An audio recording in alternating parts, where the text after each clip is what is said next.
শুভ সকাল সবাইকে আমন্ত্রণ জানাচ্ছি মেরিল মিল্ক সোমবার রাঙা সকাল অনুষ্ঠানে। সুন্দর সকাল, ভালো কাটুক দিন, সেই প্রত্যাশা দিয়ে শুরু করছি আমাদের আজকের রাঙা সকাল। পুরো আয়োজনে আপনাদের সঙ্গে আছি কাজী রওশনারা সাকি, আছি আমি আনিসুল ইসলাম। আমার পক্ষ থেকেও সুন্দর একটি সকালের শুভেচ্ছা। প্রিয় দর্শক, রাঙা সকাল পরিবার সবসময় চাই সুন্দর একটি অনুভূতি দিয়ে যেন আমাদের সারাটা দিন কাটে, তাই সকালটা যেন অনেক বেশি সুন্দর হয়। রাঙা সকাল পরিবার সবসময় সেটা মনে প্রাণে চায়। তো বরাবরের মতো একদম চমৎকার অতিথি আছেন আমাদের আজকে পুরোটা সময় জুড়েই। তিনি কবিতার মানুষ, আবৃত্তির মানুষ। পুরো সময়টা জুড়েই তার কাছ থেকে আবৃত্তি শুনবো। এই মানুষটা কে আমরা জানবো, তার আগে অবশ্যই সাকিকে শুভ সকাল জানাই। শুভ সকাল সাকি। শুভ সকাল আনিস, কেমন আছো তুমি? ভালো আছি, তুমি কেমন আছো? আমি তো ভালো। তোমাকে আজকে বেশি প্রাণবন্ত মনে হচ্ছে এবং আমার জন্য নিশ্চয়ই বিশেষ, তোমার জন্য মনে হয় একটু বেশি বিশেষ। কবিতার মানুষ তুমি আজকে। আমিও ভীষণ ভালোবাসি কবিতা, তবে শুনতে। চলো জানাই কে আছে আমরা একটু জেনে নিই। প্রিয় দর্শক, আমাদের আজকের রাঙা সকালের অতিথি আবৃত্তি শিল্পী সবুজ হক। চলুন এই চমৎকার প্রাণবন্ত মানুষটিকে আমরা শুভ সকাল জানাই। শুভ সকাল স্যার। সুপ্রভাত। কেমন আছেন আপনি? তোমাদের দুজনকেই আমি অসম্ভব ভালো আছি। চমৎকার একটা সকাল। ডিসেম্বরের এই সময়টা বাংলাদেশে বোধহয় জলবায়ু আর আবহাওয়া সবাইকে ভালো থাকতে খুব বেশি সাহায্য করে, অনেক বেশি অনুপ্রেরণা যোগায়। হ্যাঁ, কতদিন পরে এই আবহাওয়া আসলেন আবার বাংলাদেশের? ডিসেম্বরের এই সময়টাতে প্রায় 25 বা 27 বছর পর। 27 বছর? এত বছর গ্যাপ। হ্যাঁ, কেন এই সময়টায় এত দেরি করে আসা? ডিসেম্বরের এই সময়টাতে আমি যে কাজে ব্যস্ত থাকি বা যে কাজে আমি আমার জীবন যাপন করি, সে সময়টাতে খুব ব্যস্ত একটা সময় যায়। নর্থ আমেরিকা কিংবা ইউরোপের এই সময়টা ক্রিসমাস মানেই ব্যস্ততা। তো সেই সময় আর কিছু হোক না হোক বাংলাদেশে আসা কঠিন হয়। তো সেই জায়গা থেকে প্রতিটি মুহূর্ত আমার কাছে অসম্ভব সুন্দর লাগছে। আর ডিসেম্বর সবসময় আপনার জন্য বিশেষ, কারণ কিছুদিন আগে আপনার জন্মদিন গিয়েছে, পহেলা December. Thank you so very much. ঠিক তাই, বুড়ো হয়ে যাচ্ছি। না, বুড়ো হচ্ছেন না, আসলে আপনার নামের মতোই আপনি সজীব, প্রাণবন্ত। চমৎকার করে বললে। আমরা একেবারেই স্যার শৈশব থেকে আসি। আপনার শৈশব কেটেছে লালমাটিয়ায়। ঠিক তাই। কেমন ছিল একটু শুনি। অসম্ভব চমৎকার একটা সময় ছিল। এই লালমাটিয়াকে আমি চিনি না, যেই লালমাটিয়ায় আমার জন্ম। আমার জন্মের সময়, সে অনেক অনেক বছর আগের কথা, সেই প্রাচীন মমি যুগে চলে যেতে হয় আমার যে সময় জন্ম। সে সময় মারা যখন গর্ভধারণ করতেন, বাবা বাড়ি যেতেন প্রসব বা সন্তান জন্ম দেবার জন্য। সেজন্য আমার মা ঢাকা ছেড়ে যেতে হয়েছিল। তবে আমার জন্ম লালমাটিয়ায়, বেড়ে ওঠা লালমাটিয়ায়। আরো যদি স্পেসিফিক করে বলতে চাই, লালমাটিয়া বি ব্লকের কাছাকাছি ছিল আমার বাসা বা আমাদের বাসা বা আমার বেড়ে ওঠা। চমৎকার একটা আবহাওয়ায় বড় হওয়া, বিশেষ করে সে সময়কার লালমাটিয়া আর এখনকার লালমাটিয়ায় নামটাই রয়ে গেছে, বিস্তর ফারাক। আগে লালমাটিয়া চোখ সোজা করে দেখতে পেতাম, এখন ঘাড় উঠিয়েও আমি লালমাটিয়া দেখতে পাই না।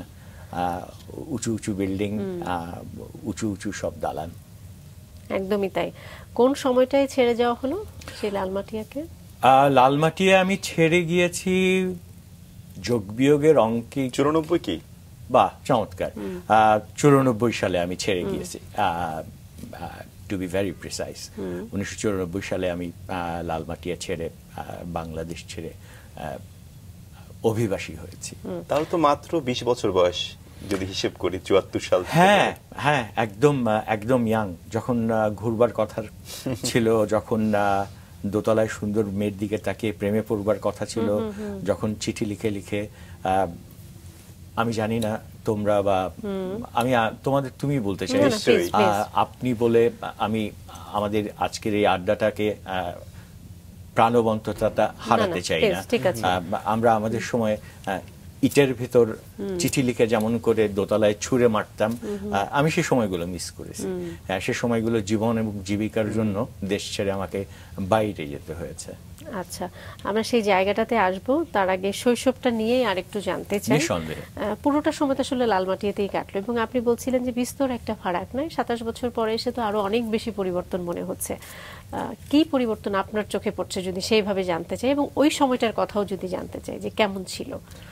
মানুষের জীবনযাত্রায় পরিবর্তন এসছে। এখন খুব বেশি আমরা আত্মকেন্দ্রিক হয়ে গেছি। আগে আমরা দেখতে পেতাম, জানতে পেতাম, খুব পরিষ্কার মনে পড়ে সকালবেলা আমার মা ঘুম থেকে উঠে আমাদের পার্শ্ববর্তী যিনি খালাম্মা ছিলেন জিজ্ঞাসা করতেন, আপা আজকে বাজার কি করছেন, আজকে বাজার কি আসছে। সকালবেলা তরি তরকারিওয়ালারা সেই বাজারগুলো নিয়ে আসতো। সেই আন্তরিকতা, সেই মেলামেশা, সেই ব্যাপারটা দেখিনি। দ্বিতীয় জায়গা ছিল জীবনযাত্রায় পরিবর্তন এসছে। তোমাদের রিসার্চ টিমের সাথে যখন আমার কথা হচ্ছিল তখন আমি বলছিলাম আমাদের খেলাধুলা ছিল, আমরা রাস্তার ভিতর রাস্তা আটকে আমরা ক্রিকেট খেলতাম। তোমরা হয়তো নামও শোনোনি, বম্বার্ড বলে একটা খেলা ছিল। সেটা হচ্ছে টেনিস বল নিয়ে কে কত জোরে কার পিঠে মারতে পারে, আর সেই মারের যেই ব্যথা, সেই ব্যথা 2-3 দিন ধরে থাকতো। সেটা আমাদের আমি খেলা আসলে ছিল। নামটা জানি না, তবে আমি সিনিয়র দেখে মনে হয় আমি দেখেছি এরকম একটা খেলা খেলতে। ভয়ঙ্কর খেলা ছিল, ভয়ঙ্কর খেলা ছিল। 7 চারা খেলা হতো, রাস্তা আটকে একটা ইট রেখে তার উপর 7টা চারা রেখে সেই টেনিস বল দিয়ে মারা, ছুঁড়ে রাখা। তো সেই জায়গা থেকে সেই জীবনযাত্রা, সেই বেড়ে ওঠা, সেই কৈশোর আর আজকের লালমাটিয়া সত্যি অনেক অনেক অনেক পার্থক্য। আমি যখন লালমাটিয়া নিয়ে ঘুরতে গেলাম, আমার অনুজ, আমার ছোট ভাই, আমরা দুটো ভাই, সুমন আমাকে বারবার বলছিল এ ব্লক চিনতে পারছো, পানির ট্যাঙ্কি চিনতে পারছো, আড়ং চিনতে পারছো। মজার ব্যাপার হচ্ছিল সব দেখতে দেখতে একটা কিশোর আমার চোখে পড়েনি, একটা শিশু আমার চোখে পড়েনি। যাদের দেখলাম ব্যস্ত কিছু চাওয়ালা, ব্যস্ত কিছু রিক্সাওয়ালা, ব্যস্ত কিছু মুঠেওয়ালা ঘুরে বেড়াচ্ছে।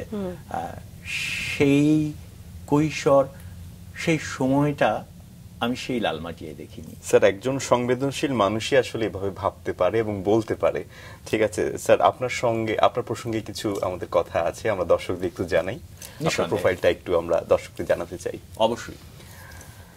দর্শক, শৈশবে সুবচন নাট্য সংসদের মাধ্যমে সবুজ হকের সাংস্কৃতিক যাত্রা শুরু হয়। পরে তিনি যুক্ত হন বাংলাদেশ ফটোগ্রাফি সোসাইটির সঙ্গে। পাশাপাশি কবিতা লেখা, আবৃত্তি, গান রচনা ইত্যাদিতে সক্রিয়ভাবে অংশগ্রহণ করেন। 1994 সালে জীবিকার তাগিদে সবুজ হক বিদেশে স্থায়ী হন। দীর্ঘ অভিবাসী জীবনে তিনি বাংলা ভাষা, আবৃত্তি ও সংস্কৃতির প্রসারে গুরুত্বপূর্ণ ভূমিকা রাখেন। উত্তর আমেরিকা, যুক্তরাজ্য, ভারত ও বাংলাদেশের অসংখ্য সংস্কৃতি কর্মীকে তিনি যুক্ত করেছেন অন্তর্জালে। সবুজ হক সেই সূত্র ধরে প্রতিষ্ঠা করেছেন উত্তরের জানালায় নামক একটি সামাজিক সাংস্কৃতিক সংগঠন, যা কানাডার অন্টারিও প্রদেশের টরন্টো শহরে নিবন্ধিত। সংগঠনটি নিয়মিতভাবে কানাডার বিভিন্ন শহরে আবৃত্তি উৎসব ও সাংস্কৃতিক আয়োজন করে আসছে। সবুজ হক একজন নিবেদিত প্রাণ সাংস্কৃতিক সংগঠক। তিনি বাংলা আবৃত্তিকে পডকাস্টে জনপ্রিয় করার ক্ষেত্রে অগ্রগামীদের মধ্যে একজন। তিনি আবৃত্তিকে ছড়িয়ে দিয়েছেন প্রায় সব সামাজিক যোগাযোগ মাধ্যমে।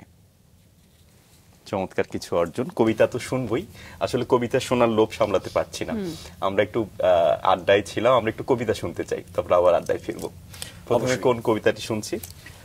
আমি আপনাদের পড়ে শোনাচ্ছি মনে পড়া, রবীন্দ্রনাথ ঠাকুরের একটি চমৎকার চমৎকার লেখা, যেখানে মাকে বারবার স্মরণ করেছেন। আর বিশেষ করে যে মাগুলো বেঁচে নেই আর যে সন্তানগুলো মাকে মিস করেন, তাদের শুনতে ভালো লাগবে। মাকে আমার পড়ে না মনে, শুধু কখন খেলতে গিয়ে হঠাৎ অকারণে একটা কি শুধু গুনগুনিয়ে কানে আমার বাজে। মায়ের কথা মিলায় যেন আমার খেলার মাঝে। মাকে আমার পড়ে না মনে। মাউজি গান গাইতো আমার দোলনা ঠেলে ঠেলে। মা গিয়েছে, যেতে যেতে গানটি গেছে ফেলে। মাকে আমার পড়ে না মনে, মাকে আমার পড়ে না মনে। শুধু যখন আশ্বিনেতে ভোরের শিউলি বনে শিশির ভেজা হাওয়া বেয়ে ফুলের গন্ধ আসে, তখন কেন মায়ের কথা আমার মনে ভাসে। কবে বুঝি আন্ত মাসে ফুলের সাজি বয়ে পুজোর গন্ধ আসে যে তাই মায়ের গন্ধ হয়ে। মাকে আমার পড়ে না মনে, মাকে আমার পড়ে না মনে। শুধু যখন বসে গিয়ে শোবার ঘরের কোণে জানালা দিয়ে তাকাই দূরে নীল আকাশের দিকে, মনে হয় মা আমার পানে চাইছে অনিমেষে। কোলের পরে কবে ধরে দেখতো আমায় চেয়ে, সেই চাহনি রেখে গেছে, সেই চাহনি রেখে গেছে সারা আকাশ চেয়ে।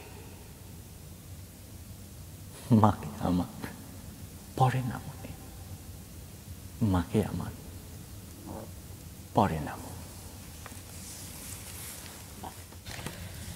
মাকে আসলে কতটা আমাদের মনে পড়ে সেটাই আসলে বোঝানো হচ্ছে, মাকে আমার পড়ে না মনে। একদমই।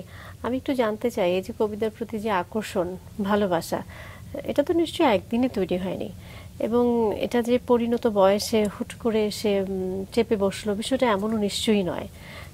ছোটবেলা থেকেই নিশ্চয়ই একটা ভালো লাগা, ভালোবাসা ছিল। পরিবারে কি কারোর মধ্যে এই বিষয়টা পরিলক্ষিত হয়েছিল? কেউ কি প্র্যাকটিস করতেন বা ভালোবাসতেন? আমার বেড়ে ওঠা খুব সাংস্কৃতিক একটা পরিবার থেকে। আবৃত্তি যে সবাই করে নাম করবার জন্য, শুদ্ধ বাংলা চর্চা করবার জন্য, তা ঠিক না। মন থেকে পড়ে, মন থেকে করে। আমার এখনো মনে পড়ে সকালবেলা আমার বাবা শেভ করতে করতে, যে সকালে সূর্য এসে রোদ এসে তাকে ছুঁয়ে যেত, সে হয়তো তাকিয়ে তাকিয়ে শেভ করতে করতেই বলতো রবীন্দ্রনাথের কবিতার 4 লাইন, নজরুলের কবিতার 4 লাইন। আমার এখনো মনে পড়ে শেভ করতে করতে বাবা বলছেন, আজিয়ে প্রভাতে রবির কর, কেমনে পশিল প্রাণীর পর। নিরু, চা দিয়ে গেলে না? নিরু আমার মায়ের নাম।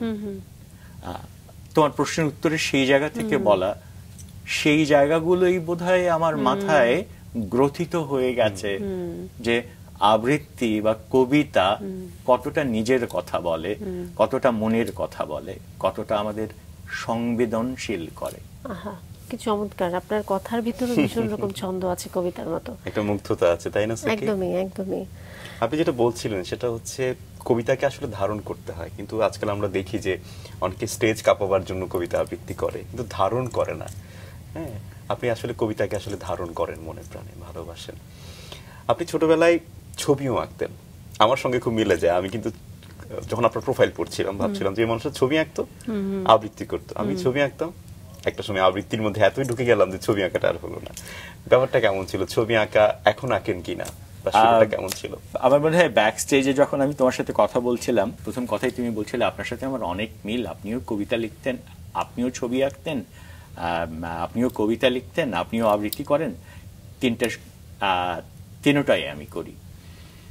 সময়টা হচ্ছে তোমার আর আমার জন্মের পার্থক্য, সময়টা হচ্ছে তোমার আর আমার সামাজিক, পারিবারিক কিংবা পরিস্থিতির পার্থক্য। আমি যে সময়টায় বেড়ে উঠেছি, আমার বাবা অত্যন্ত অত্যন্ত ওয়াইজ একজন মানুষ ছিলেন। আমি তার কিয়দাংশ হতে পারিনি, যদিও আমার শরীরের 23টা ক্রোমোজোম তার কাছ থেকে নেয়া। দুঃখজনক হলেও অতটা প্রতিফলিত হয়নি আমার মাঝে। আমার মনে হয় কোনো সন্তানই সেটা পারে না। আদৌ কি পারে? পারে, অনেকে পারে। যেমন আমি আমার ছেলেকে দেখি, আমার ছেলে আমার বাবাকে অনেকটা ধারণ করেন। কেন আমি এই কথাগুলো বললাম? ওর প্রশ্নের উত্তরে ফিরে যাই, আমি যে সময় ছবি আঁকতাম, যে সময় কবিতা লিখতাম, যে সময় লিটল ম্যাগাজিনে লিখতাম, সে সময় আমার বাবা আমাদের দু ভাইকে দুটো কাজ দিয়ে যেতেন যখন অফিস যেতেন। আমাদের কাজ ছিল বাংলা এবং ইংরেজিতে হাতের লেখা লেখা এবং পত্রিকা থেকে কিছু অংশ কিংবা ম্যাগাজিন থেকে কিছু অংশ পড়ে রাখা আমার বাবাকে শোনাবার জন্য। আমার বাবা বেছে বেছে সেই অংশগুলো আমাদের দিয়ে যেতেন যে অংশগুলোতে একজন শিল্পী না খেয়ে মারা যাচ্ছেন, একজন সাংস্কৃতিক কর্মী জীবনে স্ট্রাগল করছেন। আজকে এখন এত বছর বয়স হবার পর বুঝতে পারছি আমার বাবা আমার মাথায় সেই জিনিসটি গ্রথিত করে দিয়ে গেছেন। এটা তোমার হয়তো ইচ্ছে হতে পারে, এটা তোমার শখ হতে পারে, এটা তোমার প্রফেশন হতে পারে না। তো সেজন্য আমার ছবি আঁকা আমি ধরে রাখতে পারিনি, সেজন্য আমার লেখা আমি আমার জন্য লিখি। আমি এখানে 30টা বই নিয়ে বসে আজকে তোমাদের বলতে পারছি না, এগুলো আমার প্রকাশনা। একদমই তাই। এই যে আমি জানি না তোমার প্রশ্ন উত্তর দিতে পারলাম চরম সত্যটা তো সুন্দর করে বলে ফেললেন। সেই জায়গা থেকে যদি একটু জানি যে বাবাকে আসলে বুঝতে পারছিলেন যে আপনার দুর্বলতা, ভালো লাগা, ভালোবাসা একটা সময় আপনার প্রফেশনের রূপ নিতে পারে, যেটি আসলে শিল্প সংস্কৃতি কখনো তো দৈন্য হয় না, কিন্তু ফাইন্যান্সিয়ালি আমরা অনেক সময় সেই দৈন্যতায় পড়ি, এবং সেই জায়গা থেকে হয়তো বাবা একটু সচেতনভাবে আপনার ভেতর যেটা তৈরি করবার চেষ্টা করেছেন যে এটা কখনো তুমি প্রফেশন হিসেবে নিতে পারো না। বাবা আপনাকে শিখিয়েছেন ভালোবাসো কিন্তু পেশা হিসেবে নিও না, তাই তো? হ্যাঁ, ভালোবাসো পেশা হিসেবে নিও না। জীবনের একটা পর্যায়ে এসে যখন আমার বাবা অনুভব করলেন আর্থিকভাবে আমি যথেষ্ট সচ্ছল, আমার এখনো মনে পড়ে সে সময় সেলফোন ছিল না, আমরা ল্যান্ডলাইনে কথা বলতাম। সে সময় বিলেত, উত্তর আমেরিকা থেকে বাংলাদেশে ফোন করতে অনেক টাকা খরচ হতো। আমার মনে পড়ে এখনো আমার বাবা বলতো, অনেক হলো, চলে আসো, তোমার তো লেখালেখির অভ্যাস ছিল, আসো লেখালেখি করো, আসো নাটক করো। তো আমার মনে পড়ে আমি আমার বাবাকে বলছিলাম, আমার বোধহয় সেই বয়সটা নেই যে বয়সটাতে আমি পাগলামি করতে পারতাম, লিখতে পারতাম। এখন বোধহয় প্রফেশনালি আরো বড় হতে চাই, আরো নাম করতে চাই। তো আমার মনে হয় সেই জায়গা থেকে আমাকে বাবা সেই স্পেসটা করে দিতে চেয়েছিলেন, আমাকে নিজেকে তৈরি করে স্টাবলিশড হয়ে যাবার পর। তো সেই জায়গা থেকে বলা। এবং সেই সময়টা তো সেই যে নরম কাদামাটির মতো বিষয়টা কোথায় যেন একটু হারিয়ে গেল। ঠিক তাই, তুমি সেটা নিঃসন্দেহে বুঝবে, যেহেতু তোমার ভেতর অমন একটা সৃজনশীল মন আছে। আরো মজার ব্যাপার হচ্ছে কি, আমাদের পারিবারিক ভাবে যদি আমি যাই বা আমাদের পারিবারিক ঐতিহ্যের কথা যদি বলি, আমার দাদা ছিলেন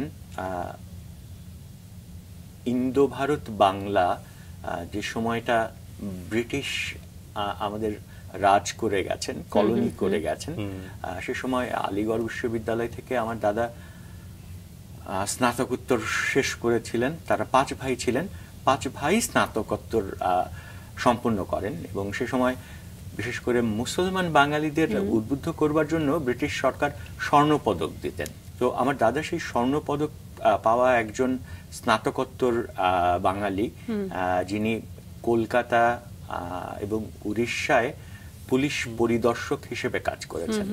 আমি এই কথাটা এই জন্য বলতে চাই, সে সময় যারা একটু বেশি পড়ালেখা করতেন, হয় তারা আইনজীবী হতেন অথবা পলিটিশিয়ান হতেন।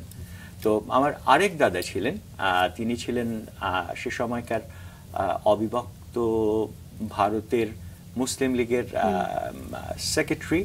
সে সময় তিনি ইলেকশনও করেছেন, যতদূর মনে পড়ে। আমার স্মৃতি যদি আমাকে বিশ্বাসঘাতকতা না করে আমার সাথে, সে সময় শেরে বাংলা যখন বাংলাদেশ থেকে বা এ ভূখণ্ড থেকে ইলেকশন করতে চাচ্ছিলেন, নিন্দুকরা বলছিল তার এদেশে মাটি নেই, এদেশে তার নামে জমি নেই, সে কেমন করে ইলেকশন করেন। তো আমার দাদা আমাদের সেই শান্তিনগরের বাড়ি তার নামে লিখে দিয়েছিলেন যেন তিনি ইলেকশন করতে পারেন। তো এরকম একটা পরিবার থেকে আসা যেখানে শিক্ষিত হওয়া, শিক্ষা কিংবা ধর্মীয় গোড়ামি আমরা কখনো দেখিনি, আমরা কখনো শুনিনি। ধর্মের প্রতি সেই শ্রদ্ধাবোধ অবশ্যই ছিল, কিন্তু সেই গোঁড়ামিটা ছিল না। এবং একটা সংস্কৃতি মনা পরিবার, শিক্ষিত পরিবার, সেটা তো বলার অপেক্ষাই রাখে না। এবং সেখান থেকেই আসলে আপনার এই সংস্কৃতি, শিল্প, এই বিষয়গুলোকে ভালো লাগা, ভালোবাসা। আমরা একটু ছোটবেলা থেকে একটু আস্তে আস্তে সামনে এগোতে চাই। 20 বছর বয়স পর্যন্ত আপনি বাংলাদেশে ছিলেন, তার মানে স্কুল কলেজ পাঠ তো চুকে গেল। তার আগে বোধহয় স্যার আমরা একটা কবিতা শুনতে পারি। হ্যাঁ, নিশ্চয়ই নিশ্চয়ই আমরা একটা কবিতা শুনি। নিশ্চয়ই। কোনটা যেন পড়বো? আপনার লেখা একটা কবিতা পড়ে। আমার লেখা একটা, এরপরে আপনার লেখা একটা কবিতা আছে। তো কবিতাটার নাম হচ্ছে হারিয়ে যাচ্ছি। এই কবিতাটা পড়বার আগে আরেকজনকে মনে করতে চাই।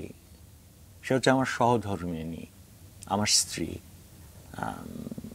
পাগলের মতো ভালোবাসে আমাকে, আমিও ওকে পাগলের মতো ভালোবাসার চেষ্টা করি। ওর ভালোবাসার কাছে বারবার আমি হার মেনে যাই। মনে হয় আমার চেয়ে কেমন করে যেন একটু করে হলেও এগিয়ে থাকে। তো সেই হারিয়ে যাচ্ছেটা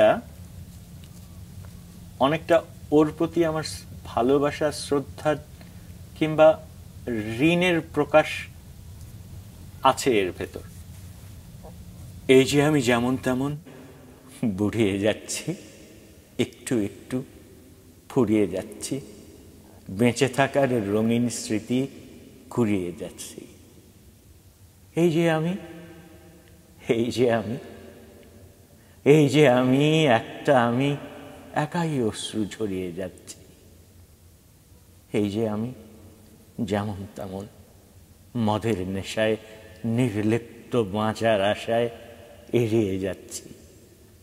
তোমার একার বোঝা টানা, রাত বিরেতে হন্যে হয়ে আমায় আনা, আমার জন্য গরম ভাতে ঘিয়ের ছিটে, ডিমের কুসুম, একটুকু নুন, লঙ্কা ভাজা, গভীর ঘুমে আলতো ছোঁয়ায় মালসি কাঁথা জড়িয়ে দেয়া। এড়িয়ে যাচ্ছে, এড়িয়ে যাচ্ছি। এই যে আমি যেমন তেমন বুড়িয়ে যাচ্ছি, নির্ঝঞ্ঝাট, নির্লপ্ত বাঁচার আশায় সব দেখেও এড়িয়ে যাচ্ছি, এড়িয়ে যাচ্ছি। আমি যেমন যেমন তেমন বুড়িয়ে যাচ্ছি, একটু একটু ফুরিয়ে যাচ্ছি, বেঁচে থাকার রঙিন স্মৃতি কুড়িয়ে যাচ্ছি। এই যে আমি, তোমার আমি, একটু একটু হারিয়ে যাচ্ছি, হারিয়ে যাচ্ছি। আহা, কি ভালোবাসা আনিস। আহা আহা, চমৎকার চমৎকার। নিজের অর্ধাঙ্গিনীর প্রতি যে ভালোবাসা, এটার ভিতরে আসলে অনেক কিছু শিক্ষণীয় এবং ভাবিনি আসলে স্বতঃস্ফূর্তভাবে বলা। এর মধ্যে আসলে ভাবি লুকিয়ে আছেন, এটা আমি আসলে ভাবিনি। এটা আমার জেনে খুব ভালো লাগছিল আসলে। নিশ্চয়ই। হ্যাঁ, 30 বছর ধরে সংসার করছি। অনেকটা সেই ছেলেবেলা থেকে, কলেজ থেকে আমার মনে পড়ে সাদা রঙের একটা পোলো পরা। আমি পোলো পরতে খুব পছন্দ করি। আজকে আমি পোলো পরে আসিনি এই জন্য, সাধারণত আমি পোলো পরে আমি কলার উঁচু করে হাঁটি। আমার মায়ের ধারণা আমাকে এতে দেখতে চ্যাংরা মনে হবে, আমাকে দেখতে সেই ভার ভার কি ব্যাপারটা থাকবে না, সেজন্য আমি সেই পোলো পরিনি। আমার পোলোর মাঝখানের বাদিকে ছেঁড়া ছিল, সেই ছেঁড়াটা আমার স্ত্রীর চোখে পড়েছিল, সেইখান থেকে তার সাথে আমার পরিচয়। তারপর পরিণয়, তারপর তো 30 বছর ধরে ব্যবহার করছি। নিশ্চয়ই নিশ্চয়ই। এবং বাবা মায়ের পরে তার একটা বড় প্রভাব, ভালোবাসার যে কি বলবো বিস্তর প্রভাব, সেটা তো আসলে থাকবেই, এটাই খুব স্বাভাবিক। এবং স্বতঃস্ফূর্তভাবে আপনি যেভাবে বলছিলেন, এখানে আসলে অনেক কিছু শিক্ষণীয়। সেই দিকে আমরা না যাই, তবে ভীষণ ভালো লাগলো। নিশ্চয়ই অনেক অনেক শুভকামনা দুজনের জন্যই। ধন্যবাদ স্যার। আমরা একটু জানি যে যে জায়গাটাতে ছিলাম, যে স্কুল জীবনটা চুকে গেল, বিশ্ববিদ্যালয় জীবনে কি আপনি ডিসিশন নিলেন যে উচ্চশিক্ষার জন্য বাইরে চলে যাবেন বা এরকম কিছু? না, আমার ব্যাপারটা একদম তা ছিল না। যে ব্যাপারটা আমি বলছিলাম, আমি বোধহয় রোদ হতে চেয়েছিলাম, আচ্ছা, রোদ হতে পারিনি। কেউ ডাক্তার হয়, কেউ ইঞ্জিনিয়ার হয়, আমার রোদ হওয়া হয়নি। আমি কথাটা এমন করে বলার কারণ সেটা, আমি ইউনিভার্সিটিতে কখনো পড়তে চাই এমন করে ভাবিনি। আচ্ছা, আমি চেয়েছিলাম, আমি আমার জীবনে যখন আমি বড় হচ্ছি, আমার কৈশোরে অনেকটা সময় বাথরুমে, এখনকার সুন্দর করে আমরা যেটা ওয়াশরুম বলি, আর আমাদের সময় আমরা যেটা টয়লেট বলতাম, সেখানে অনেকটা সময় কাটাতাম। আচ্ছা, তার কারণ হচ্ছে এটা, ওখানে আমি কিশোর ক্লাসিক পড়তাম, ওখানে আমি মাসুদ রানা পড়তাম, ওখানে আমি বেনহুর পড়তাম। আমার মা ব্যাপারটা জানতেন, এবং সেই সময়টা পার হবার পর আমার জীবনে দুজন লেখকের বিস্তর প্রভাব পড়ে। একজন ছিলেন ইমদাদুল হক মিলন। ইমদাদুল হক মিলন কে শেষ করবার পরপরই যিনি আমার উপর খুব বেশি প্রভাব ফেলেছিলেন, তিনি হচ্ছেন হুমায়ুন আহমেদের হিমু। বিশেষ করে বাহ, জি, ঠিক বলেছো, হিমুর মতো বাউন্ডুলে হতে চেয়েছিলেন। হ্যাঁ, সাকি, মজার ব্যাপার কি জানো, আমার জীবনের ইচ্ছা ছিল আমার একটা ছেঁড়া জিন্স থাকবে, আমার একটা ঝোলা থাকবে, আমার একটা পাঞ্জাবি থাকবে, হলুদ না হোক, এবং আমি যে খুব পরিষ্কার পরিচ্ছন্ন চকচকে থাকবো অমন হতে চাইনি। আমি চেয়েছিলাম যে হয়তো 2-3 দিন গোসল করব না, গায়ের ভিতর গাদ জমবে, হাতে নখ থাকবে, চুলকালে সেখান থেকে চামড়া উঠে হাতে ময়লা হবে। জানি না কেন আমার মাথায় এমন চিন্তা, এবং আমি তেমন খুব মানুষের একজন কবি হতে চাই, যেখান থেকে মানুষের কথা বলবো, যেখান থেকে মানুষের জীবন তুলে আনবো আমার লেখায়। তো তাই আমি তেমন করে বিদেশ যেতে চাইনি, তাই আমি তেমন করে ইউনিভার্সিটিতে পড়তে চাইনি, বিশ্ববিদ্যালয়ের একজন হতে চাইনি। যেমন বিশ্ববিদ্যালয় থেকে ঘুরে আসা বন্ধুরা, সে সময়কার বন্ধুরা খুব কাছের বন্ধু হতো। বাবার কাছে গিয়ে বললো, আমাদের বোধহয় সবুজকে বোঝানো উচিত, ওর অন্তত বাকি পড়ালেখাটা শেষ করা দরকার। তো সেখান থেকে জাতীয় বিশ্ববিদ্যালয় থেকে স্নাতক এবং স্নাতকোত্তর শেষ করা, এবং ওই যে জায়গা থেকে বলছিলাম, আমার বাবা অসম্ভব ওয়াইজ পারসন। তিনি খুব সুন্দর এবং স্বাভাবিকভাবে আমাদের এক্সটেন্ডেড ফ্যামিলি যারা নর্থ আমেরিকা কিংবা ইউরোপে থাকেন, তাদের সাথে সুন্দর ষড়যন্ত্রের মাধ্যমে আমাকে দেশ থেকে বিদেশে পাঠিয়ে দিয়েছেন। আসলে আমরা জীবনে যে স্বপ্ন দেখি বা যা চাই, আসলে কি তাই পাই? সব সময় কিন্তু সেটা হয় না। তবে আমার মনে হয় কিছু কিছু ক্ষেত্রে সেটার সঙ্গে সামঞ্জস্যপূর্ণ সেরকম কিছু মনে হয় আমার পাই। তবে সাকি, আমাদের জীবনে যাই ঘটে না কেন, সেটা আসলে একটা মিনিং আছে। হ্যাঁ, সেটা অবশ্যই। আমি সামঞ্জস্যপূর্ণ একটা পরিবেশ পেয়েছেন। শুধু পরিবেশ না, আমি সামঞ্জস্যপূর্ণ এই জন্য বললাম যে এই যে কবিতাটা না, মানে এটার প্রতিও তো আপনার একটা ভালো লাগা ভালোবাসা ছিল। হ্যাঁ, আপনি হতে চেয়েছিলেন হুমায়ুন আহমেদের সেই হিমু। আপনি বলছিলেন যে আমি এত পরিপাটি, এত পরিষ্কার, নিট এন্ড ক্লিন আমি চাইনি, আমি একটু অন্যরকম চেয়েছিলাম। সেটি হয়তো হয়নি, কিন্তু সেই রকমই তো একটা কিছু হয়েছে না, মানে শিল্প বা শিল্পের প্রতি ভালোবাসা, কবিতা লেখা বা সেটাকে ধরে রাখা, আবৃত্তি করা, সেটা তো মনে হয় পাওয়া হয়েছে। একেবারে অপ্রাপ্তি বলাও যাবে না। একদমই না। আমরা আরেকটা কবিতা শুনি, তারপর আবারও গল্পে যাব। নিঃসন্দেহে। কিছুদিন আগেই আমার খুব পছন্দের, আমার খুব ভালোবাসার একজন কবি হেলাল হাফিজ, যিনি চলে গেছেন, তার এই কবিতাটা, এই সূত্রে আরেকটু বলতে চাই, 3 জন কবির উপর আমি খুব নির্ভরশীল ছিলাম। আমার চিন্তা, চেতনা, আবেগ, অনুভব, তাদের মধ্যে হেলাল হাফিজ একজন। বাকি 2 জনের নামও বলতে চাই, একজন মহাদেব শাহ, আরেকজন নির্মলেন্দু গুণ। কেউ জানে না আমার কেন এমন হলো, কেন আমার দিন কাটে না, রাত কাটে না, রাত কাটে তো ভোর দেখি না, কেন আমার হাতের মাঝে হাত থাকে না, কেউ জানে না। নষ্ট রাখির কষ্ট নিয়ে অতটা পথ একলা এলাম, পেছন থেকে কেউ বলেনি করুণ পথিক দুপুর রোদের গাছের নিচে একটু বসে জিরিয়ে নিও, কেউ বলেনি ভালো থেকো, সুখেই থেকো। যুগল চোখের জলের ভাষায় আসার সময় কেউ বলেনি মাতার কসম আবার এসো।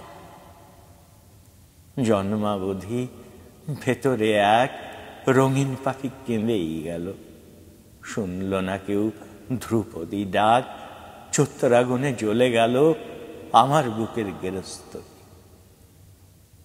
বলল না কেউ তরুণ তাপস এই নে চারু শীতল কলস।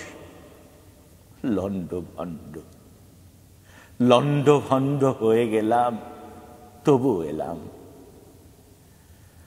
ক্যাঙারু তার শাবক নিয়ে যেমন করে বিপদ পেরোয়, আমিও ঠিক তেমন করে সভ্যতার শুভ্রতাকে বুকে নিয়ে দুঃসময় এতটা পথ একলা এলাম। শুশ্রূষাহীন কেউ ডাকে, তবু এলাম। বলতে এলাম ভালোবাসি। ধন্যবাদ। আসলে এই কবিতাটির মধ্য দিয়ে আসলে কবি হেলাল হাফিজকে আমরা স্মরণ করছি এবং তাকে বলতে চাই যেখানে থাকো ভালো থাকো, সুখে থাকো, অনেক ভালোবাসি। আমরা যেই গল্পে ছিলাম, ছোটবেলার গল্প শুনছিলাম, বড়বেলার গল্প আসছিল, বিশেষ করে বিদেশ চলে যাওয়া, যেটা একরকম ইচ্ছার বিরুদ্ধেই আসলে, কিন্তু আসলে আমাদের কখনো কখনো ইচ্ছার বিরুদ্ধে যেতে হয় এবং একটা বয়সে আমরা সেটা মানতেও রাজি না যে কেন বাবা মারা এই ধরনের ডিসিশন নিচ্ছেন, কিন্তু পরিণত বয়সে এসে আমাদের ঠিকই ফিল হয় আসলে বাবা মার ডিসিশনগুলোই হয়তো ঠিক ছিল, আরো একটু বেশি করে শোনার দরকার ছিল। এটা তো ঠিক, আসলে প্রত্যেকের লাইফে আমার মনে হয় এটা চিরন্তন সত্য। আপনার জীবনেও সেই সত্যটিই ঘটেছে, বাবা মার ইচ্ছেতে বিদেশ চলে গেলেন এবং প্রথম কয়েক বছর তো একটা স্ট্রাগলিং পিরিয়ড তো ছিলই স্বাভাবিকভাবে যেটা হয়, কিন্তু আমরা আসতে চাই আপনি প্রবাস জীবনে থেকেও কিভাবে বাংলা ভাষা বা সংস্কৃতি এটার সঙ্গে নিজেকে যুক্ত রাখলেন বা এটা নিয়ে কাজ করলেন, গল্প আকারে ছোট করে শুনবো। বিশেষ করে যারা দেশ ছেড়ে বিদেশ যেতে চায় তাদেরকে আমি বলবো 18 থেকে 25 চমৎকার একটা বয়স। এ সময়টাতে শরীর ঠিক থাকে, মন ঠিক থাকে, জীবনে অনেক কষ্ট সহ্য করা যায়। তো আমার শুরুটা অতটা সহজ ছিল না। আমার শুরুটা ছিল রিটেলে। সেই জায়গা থেকে আমি বিলেতে নাম করা বেশ কিছু রিটেলার আছে, আমি তাদের নামগুলো বলতে চাই। ডেভেনামস, যেটার ক্লোজ টু আমাদের দেশে যদি আমরা আড়ং বলি, আর ডেভেনামস আড়ং টাইপের একটা সুপার ডিপার্টমেন্টাল স্টোর, যারা আড়ংয়ের চেয়ে কম হলেও 4 থেকে 5 সাইজ বড় এক একটা স্টোর হয়। আমি ডেভেনামসের জন্য কাজ করেছি, আমি নেক্সটের জন্য কাজ করেছি, আমি মাদার কেয়ারের জন্য কাজ করেছি, আমি টপ শপের জন্য কাজ করেছি। এরা হাই রিটেলার এবং এদের এক একটা প্রোগ্রাম থাকে। সেই প্রোগ্রামগুলো হচ্ছে যারা গ্রাজুয়েশন কমপ্লিট করে আসে তাদেরকে শিক্ষানবিশ এক্সিকিউটিভ হিসেবে নিয়োগ দেয় এবং দেখে তারা কতটুকু করে। সে জায়গা থেকে আমি সেলস ম্যানেজার পদে প্রথম যুক্ত হই এবং আমার দায়িত্বে 3টা ডিভিশন ছিল। সেই 3টা ডিভিশন আমি দেখতাম। তো আমি যখন বিলেতের রিটেল কোম্পানিগুলোতে কাজ করছিলাম, সে সময় তারা তাদের এই ব্যবসাটা, যেটাকে বলে ফ্র্যাঞ্চাইজ, তারা মধ্যপ্রাচ্যে এই ফ্র্যাঞ্চাইজ ছড়াতে চাচ্ছিল। আমার গায়ের রং, আমার নাম, আমি খুব দ্রুত মধ্যপ্রাচ্যে মিশে যেতে পারবো একজন সাদা বা শ্বেতাঙ্গর চেয়ে বা একজন ককেশনের চেয়ে। সেজন্য আমাকে তারা সেই অফার দিয়ে বলল, তোমাকে আমরা আমাদের এক্সপানশনের দায়িত্ব দিয়ে মধ্যপ্রাচ্যে পাঠাতে চাই। আচ্ছা। মধ্যপ্রাচ্যে আমি খুব গর্বের সাথে বলতে চাই প্রায় 28টা ব্রাঞ্চ, সৌদি আরব, লেবানন, বাহরেন এবং কাতারে 4টা টেরিটরি আমার দায়িত্বে ছিল। এই 4টা টেরিটরিতে আমি তাদের এক্সপানশন করি। এই এক্সপানশনটা যখন আমি করি তখন নর্থ আমেরিকা থেকে আমেরিকান এক্সচেঞ্জ নামের একটা কোম্পানি, যেটা হচ্ছে আরমানি এক্সচেঞ্জ নামে বিখ্যাত। আমি জানি না বাংলাদেশে কতটুকু বিখ্যাত। এর ইতিহাসটা এরকম, আরমানি অত্যন্ত দামি একজন, আমাদের দেশি ভাষায় যদি বলি টেইলার, আর সুন্দর ভাষায় যদি বলি ডিজাইন। একটা আরমানির জ্যাকেট বা একটা আরমানির ব্লেজার কম করে হলেও $33,000, আর উপরে গেলে $65,000 পর্যন্ত হতে পারে। নর্থ আমেরিকায় মানুষ যা এফোর্ড করতে পারতো না, কিন্তু আরমানি একজন বিজনেসম্যান হিসেবে খুব ভালো করে রিয়েলাইজ করছিল আরমানি শব্দটা রেখে তাকে এমন একটা ব্র্যান্ড, এমন একটা লোগো তৈরি করা দরকার যেখান থেকে সে এই ব্যবসাটা করতে পারে। তো সেখান থেকে জন্ম হয় আরমানি এক্সচেঞ্জের। আমাকে তেমন প্রপোজাল দেওয়া হলো যে আমরা নর্থ আমেরিকা এক্সপান্ড করতে চাই, তুমি যদি এক্সপান্ডের দায়িত্ব নাও। তো আমি সেখান থেকে সেই দায়িত্বটা পেলাম এবং ওরা আমাকে বেশ ভালো পরিমাণ রিউমারেশন অফার করে। তাতে আমার প্রায় নর্থ আমেরিকা, বিলেত, মধ্যপ্রাচ্য সব ঘোরা হয়ে যায়। আর ওই প্রিয়তমা স্ত্রী, সেও খুব খুশি, আমাদের জীবন খুব সচ্ছল। তখন আমার হঠাৎ করে মনে হলো এখন বোধহয় আমি কিছুটা সময় সংস্কৃতিতে দিতে পারি, আমার পছন্দে দিতে পারি। তো সেই জায়গা থেকে নতুন করে আবার আবৃত্তি করতে শুরু করলাম, নতুন করে আবার পড়তে শুরু করলাম। যেটা বিলেত যাওয়ার কত বছর পর ঘটলো? তা প্রায় 15-20 বছর। 15-20 বছর, বিশাল একটা গ্যাপ। হ্যাঁ, কারণ সেই সময়টা মনে করে দেখো 20, 15-20 বেশি হলেও 35 যোগ করে দিই অঙ্কে। তো সেই জায়গা থেকে মনে হলো যে না, এখন আমি করতে পারি। তো সেই জায়গা থেকেই আবার এই কাজগুলোতে ফিরে আসা। সেটা কি সেই 15-20 বছর পরে কি সাংগঠনিক ভাবে কাজটা শুরু হলো, নাকি একেবারে আসলে নিজেকেই নতুন করে আসলে যুক্ত করলাম? বিষয়টা এমন, আসলে শিল্প বিষয়টা তো এমনই না যে ছেড়ে দিলেও আসলে ছাড়া যায় না, মানে একবার যদি মনে গেঁথে যায় ও কোনো না কোনো ভাবে নিজের সঙ্গে আসলে থেকেই যায়, হয়তো সেটা প্রস্ফুটিত হয় না। কথা খুব মনে পড়ছে, না শেয়ার করে পারছি না। কবি সুনীল গঙ্গোপাধ্যায়ের একটা বিখ্যাত ভ্রমণ কাহিনী আছে, ছবির দেশে কবিতার দেশে। উনি বলছিলেন যে কবিতা এমন একটা জিনিস যেটা আসলে রক্তের মতো, রক্ত চাইলে যেমন পরিবর্তন করা যায় না, কবিতাও আসলে তাই। আমি যদি কবিতা থেকে পালাতে পারতাম একটা পর্যায়ে, আসলে কবি এই কথাটা বলছিলেন আর কি। তোমার কথাটার সূত্র ধরে বলি, নর্থ আমেরিকায় একটা খুব চমৎকার কথা আছে, a person leave fashion, fashion never leave the person. তোমার কাছে অর্থ থাকুক, বৃত্ত থাকুক, হয়তো কাপড়ের দামটা কম হতে পারে, কিন্তু তোমার ফ্যাশন সেন্স তোমার কাছ থেকে কখনো ছেড়ে যাবে না। তো ওই সুনীলের সেই কথাটা বলা, আমাদের আলোচনায় ফিরে এসে বলা। তো সেই জায়গা থেকে আমার হঠাৎ করে মনে হলো যে না, এখন আমি সময় দিতে পারি।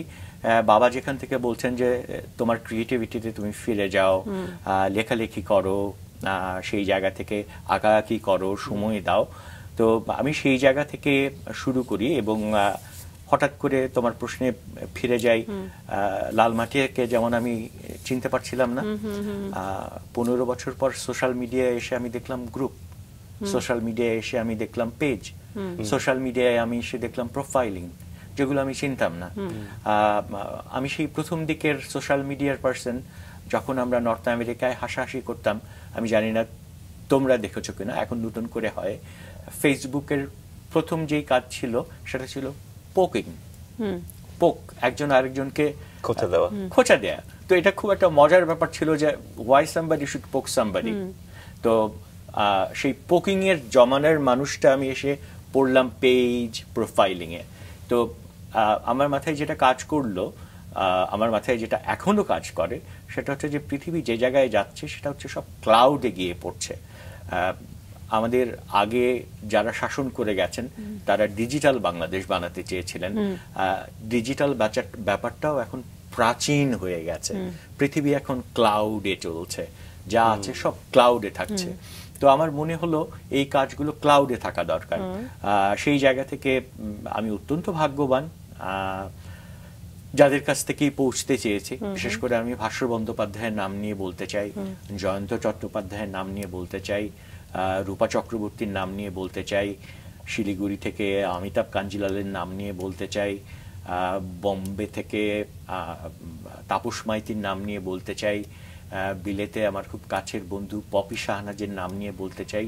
বাংলাদেশের বাইরে যারা শুদ্ধ বাংলা চর্চা করছে, আমি যাদের কাছেই পৌঁছতে চেয়েছি তারা দুহাত বাড়িয়ে প্রসারিতভাবে আমাকে সেই ভালোবাসা বা সেই প্রশ্রয় দিয়েছে, যেখান থেকে আমি এই কাজগুলো করতে পেরেছি, এই আর্কাইভটা তৈরি করতে পেরেছি, যেখানে কিছু শুদ্ধ বাংলা চর্চা, যেখানে কিছু শুদ্ধ কাজ রয়ে গেছে বা থেকে গেছে। এবং সেই জায়গা থেকে আপনি সবাইকে অন্তর্জালে, নামটাও কিন্তু খুব সুন্দর, উত্তরের জানালায়। চমৎকার।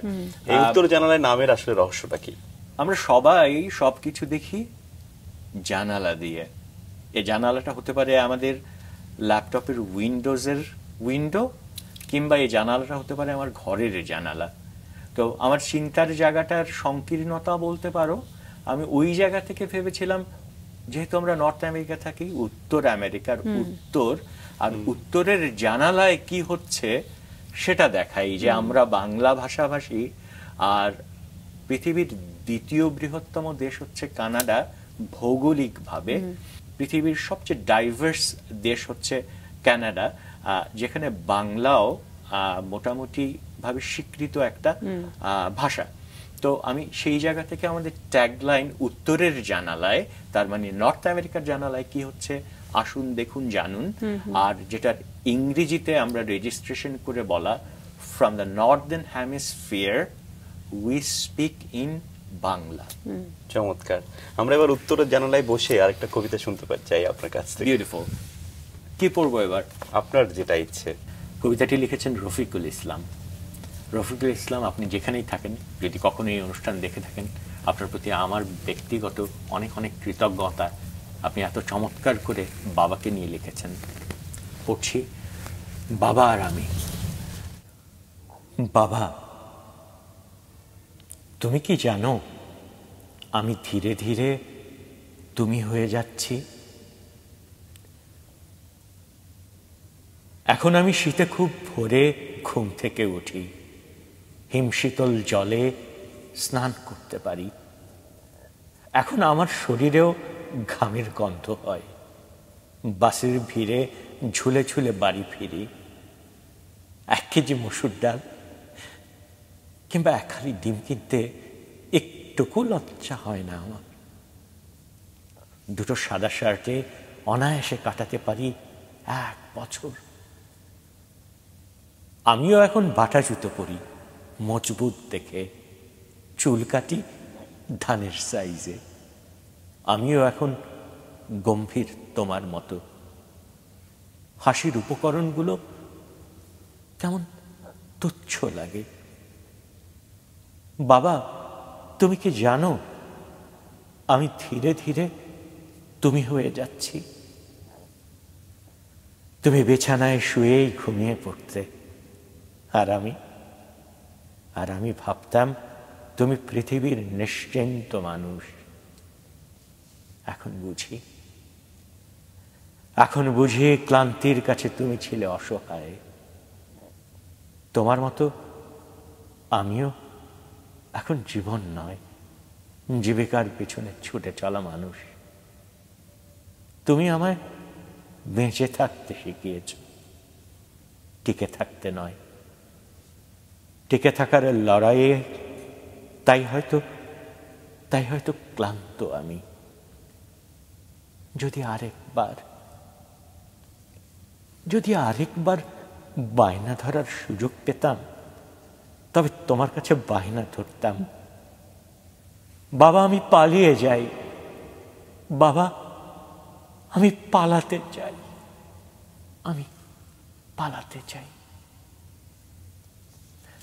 ধন্যবাদ। ভীষণ চমৎকার, ভীষণ। আসলে এই ধরনের কবিতা যতই পড়া হয়, আমি জানি না, বা শোনা হয়, ততই মনে হয় এই বোধটা, এই বুঝটা বা এই অনুভূতিগুলো কেন আরেকটু আগে কাজ করলো না? নিশ্চয়ই এরকম মনে হয়, কবিদেরও নিশ্চয়ই এরকম মনে হয়। আমার বাবা যখন বাসে উঠতেন, আমার সময় লাক্সারি ছিল বেবি ট্যাক্সি। আমার বাবা কখনো বেবি ট্যাক্সিতে ওঠাতেন না। বাসে উঠিয়ে আমাকে জীবন শেখাতেন, সেটা সংকীর্ণতা মনে হতো। আমার বাবা সাদা শার্ট পরতেন। আমার বাবা সারা জীবন আমাদের দু ভাইয়ের দু হাত ধরে বছরের প্রথমে বাটার দোকানে নিয়ে যেতেন কালো রঙের জুতো কিনে দেওয়ার জন্য। আমার বাবা আমাদের নিয়ে যেতেন মোহাম্মদপুরে, তখন বিহারিরা চুল কাটতো, ছোট ছোট করে চুল কাটিয়ে দিতেন। কেন? প্রতি মাসে গিয়ে আমাদের চুল কাটাতে হতো না, একবার যদি ছোট করে চুল কাটানো হয়। তো মজার ব্যাপার হচ্ছে, তুমি যে কথাটা বললে তখন কেন বুঝলাম না, প্রত্যেকটা জিনিসের বোধহয় একটা সময় থাকে, একটা বয়স থাকে, একটা ম্যাচুরিটি থাকে। সে সময়, সে বয়স, সে ম্যাচুরিটি কোনো বইয়ে লেখা হয় না, সেটা সে সময় শিখিয়ে দেয়। সেই বোধটাও আসলে আগে আসবারও কোনো সুযোগ অবকাশ আসলে কোনোটিই নেই। তারপরে আসলে জীবন সত্য, জীবন সুন্দর, জীবন আসলে এভাবেই এগিয়ে যাবে, দুঃখ কষ্ট ভালোবাসা রাগ অনুরাগ সবকিছু মিলেই। আমরা একেবারে শেষ প্রান্তে আছি, তারপরে একটু জানতে চাই, যেহেতু আপনি এখন প্রবাস জীবন যাপন করছেন, সেখানেই আপনি বাংলা ভাষা বাংলা সংস্কৃতি নিয়েই আসলে কাজ করে যাচ্ছেন। আমি যদি একটু জানি যে আপনি কি আসলে শুরুর কোনো বাঙালি যে যিনি কবিতা বা মানে আমি 90s এর পরের কথাই বলছি, পডকাস্ট বাংলা কবিতা আবৃত্তিকে ছড়িয়ে দেওয়া বা ভাষাটাকে নিয়ে সেইভাবে খুব জোরালোভাবে কাজ করা? থ্যাংক ইউ, ধন্যবাদ আমাকে প্রশ্নটা করবার জন্য। যে জায়গা থেকে বলা, আমি যখন রিয়েলাইজ করলাম আমার হাতে কিছুটা সময় আছে, কিছুটা সচ্ছলতা আছে, হঠাৎ করে আমি যে জিনিসটা রিয়েলাইজ করলাম, বিশেষ করে আমাদের নর্থ আমেরিকা বিলেতে যখনই আমরা গাড়িতে চড়ি বা গাড়িতে যাই, খুব বেশ করে গান চলে, খুব বেশ করে সতীনাথ কেউ শোনেন, কেউ আয়ুব বাচ্চু শোনেন, কেউ তার পছন্দের গান শোনেন। আবৃত্তির সেই জায়গাটা তৈরি হয়নি।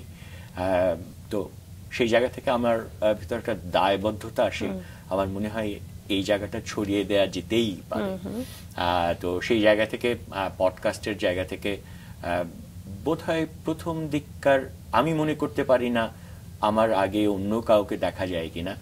আর রাঙা সকালের যে বন্ধুরা আমাদের দেখছেন বা যে বন্ধুরা আমাদের দেখবে, তাদের বলা, অনুগ্রহ করে সোশ্যাল মিডিয়ায়, সেটা হতে পারে স্ন্যাপচ্যাট, সেটা হতে পারে ইনস্টাগ্রাম, সেটা হতে পারে ফেসবুক, সেটা হতে পারে বাকি যেই সোশ্যাল মিডিয়াগুলো, সে সোশ্যাল মিডিয়াগুলোতে গিয়ে আবৃত্তি লিখে যদি সার্চ দাও বা সার্চ দেন, নিঃসন্দেহে বেশ কিছু আবৃত্তি পেতে পারেন। তার ভিতর সবুজ হলে তো কথাই নেই, নিঃসন্দেহে চলে আসবে।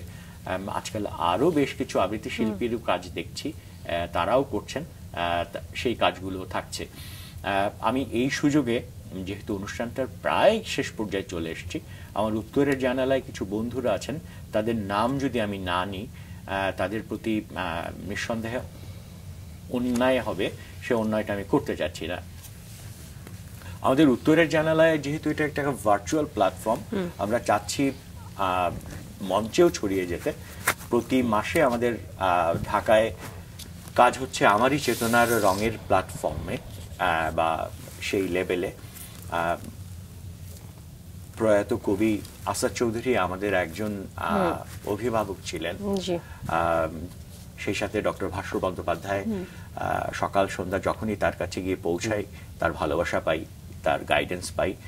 আর আমাদের যে বন্ধুগুলো উত্তরের জানালায় সারা বিশ্ব জুড়ে ছড়িয়ে দিচ্ছে, বিলেত, উত্তর আমেরিকা, মধ্যপ্রাচ্য, ঢাকাতে, তাদের মধ্যে ফ্লোরা সুচির নাম নিতে চাই, সুমন হকের নাম নিতে চাই, শিরিন বেবির নাম নিতে চাই, লেখিকা প্রকাশিকা নাহিদ আশরাফির নাম নিতে চাই, আটলান্টায় রেজওয়ান হৃদয়ের নাম নিতে চাই, ঢাকায় সামিরা সামাদের নাম নিতে চাই। আমাদের তরুণ তরুণ তরুণ দুজনের নাম নিতে চাই। রোদের বয়স 23, তুই বলেছিলে নাম নিতে, কিন্তু বয়স বলতে না বললাম। হৃদিতা, মাসুম বাদল। আর কানাডা থেকে আমাদেরকে খুব বিশেষভাবে যারা সাহায্য করছেন আমাদের এই সংগঠনটা চালিয়ে নেবার জন্য, তিনি হচ্ছেন ফারিদা হক, যিনি একজন সংগঠক এবং সফল একজন আবৃত্তি শিল্পী। জেবুন নাহার একজন লেখিকা, তিনিও থাকেন টরন্টো শহরে। এডওয়ার্ড মিল্টন চমৎকার গান করেন, ভয়ঙ্কর নামকরা একজন টরন্টো শহরের গায়ক। ইতিহাস কাজী এবং শাকিলা, এই হচ্ছে আমাদের ছোট্ট পরিবার যারা বিশ্বের বিভিন্ন প্রান্ত থেকে শুদ্ধ বাংলা চর্চা করবার চেষ্টা করছি। চমৎকার, ভীষণ ভালো লাগলো আসলে আপনাদের মতো শিল্পীর মাধ্যমে প্রবাসে বা বাংলাদেশের বাইরে আমাদের এই শিল্প সংস্কৃতি এবং আমাদের এই ভাষা বেঁচে থাকুক সেই প্রত্যাশা রাখছি। অনেক অনেক শুভকামনা এবং একই সঙ্গে অনেক অনেক ধন্যবাদ আমাদের কাছে সময় দেওয়ার জন্য। তোমাকে আমার অনেক অনেক অভিনন্দন, শুভেচ্ছা এবং কৃতজ্ঞতা। তোমার প্রতি অনেক অনেক ভালোবাসা, কৃতজ্ঞতা। রাঙা সকালের প্রত্যেকটা সদস্য সবার প্রতি আমার অনেক অনেক অনেক কৃতজ্ঞতা আর ভালোবাসা, আমাকে আজকে আপনাদের মাঝে সুযোগ করে দেওয়ার জন্য। অনেক ধন্যবাদ।